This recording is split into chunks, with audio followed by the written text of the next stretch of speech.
প্রতিনিয়ত বেড়ে চলেছে ব্যাটারি চালিত অনিবন্ধিত রিক্সা এবং ইজি বাইক, এবং এর সাথে পাল্লা দিয়ে বেড়ে চলেছে অতিরিক্ত লোডশেডিং। দর্শক, আমি এখন অবস্থান করছি বগুড়ার প্রাণকেন্দ্র সাতমাথায়। আজ এই অতিরিক্ত লোডশেডিং নিয়ে কথা বলবো জনতার সাথে।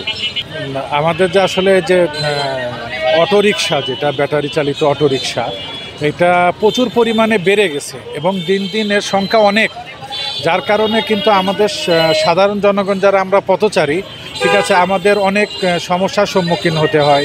শহরে যানজট তৈরি হচ্ছে, ঠিক আছে, নানা দুর্ভোগের সৃষ্টি হচ্ছে।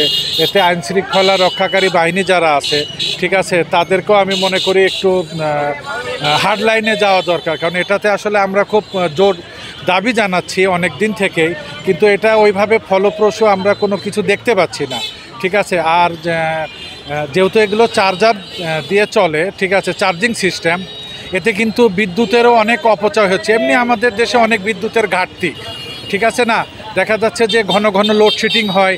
যেমন এই যে এখন শীত, প্রায় শীতই বলা চলে, হালকা হালকা শীত পড়েছে, তো এতে কিন্তু দিনে দেখা যাচ্ছে যে 2-3 বার হচ্ছে বিদ্যুৎ থাকতেছে না, তার মানে লোডশেডিং হচ্ছে। এতে হলো বিদ্যুতের ঘাটতির কারণে দেখা যাচ্ছে যে লোডশেডিংটা মূলত হচ্ছে। তাছাড়া তো যদি অ্যাভেলেবেল থাকতো তাহলে কিন্তু ওইভাবে শীতে আমরা অন্যান্য বিগত দিনে যেটা দেখছি যে শীতে তুলনামূলক হচ্ছে বিদ্যুৎ ওইভাবে সমস্যা হয় না।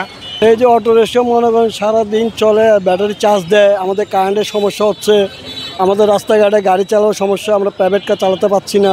অটোর জন্য দেখা যায় গাড়ি যে গতিটা টানার দরকার সেটা পাচ্ছি না, গাড়ির পিছনে থাকা হর্ন দিলেও তারা সরতেছে না।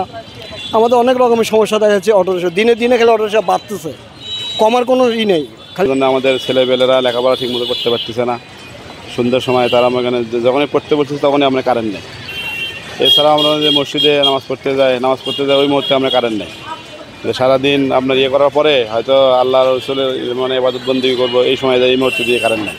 আর এইগুলোর মূলেই আমরা মনে হয় যে আপনারা যে অটো চালিত রিক্সা, সিএনজি, যেগুলো আপনার চলে আর কি ব্যাটারি দিয়ে, এগুলোর জন্য এই সমস্যাগুলো দিন দিন বেড়েই চলছে। এর কারণে আমার অনেক সময় দেখা যাচ্ছে যেটা 2 দিনের স্কিমে আমার পানি সেচ দিতে পারবো, সেটা আমাদের 4 দিন লেগে যাচ্ছে। গ্রাহকদের অনেক সময় কৈফিয়ত দিতে হয়, এর ভোগান্তির শিকার হতে হয়। অটোরিকশাতে এর আগে পারমিট ছিল না, যেটা সরকার পারমিট করছে। আমার তো মনে হয় যে এই অটোরিকশাটা আমাদের নিয়ন্ত্রণে আনা দরকার। নিয়ন্ত্রণে আনলে আমরা বিদ্যুৎ যে আমাদের উৎপাদনের যে চাহিদাটা আছে, উৎপাদন প্লাস চাহিদা আমরা হয়তো কিছুটা হলেও সমন্বয় করতে পারবো।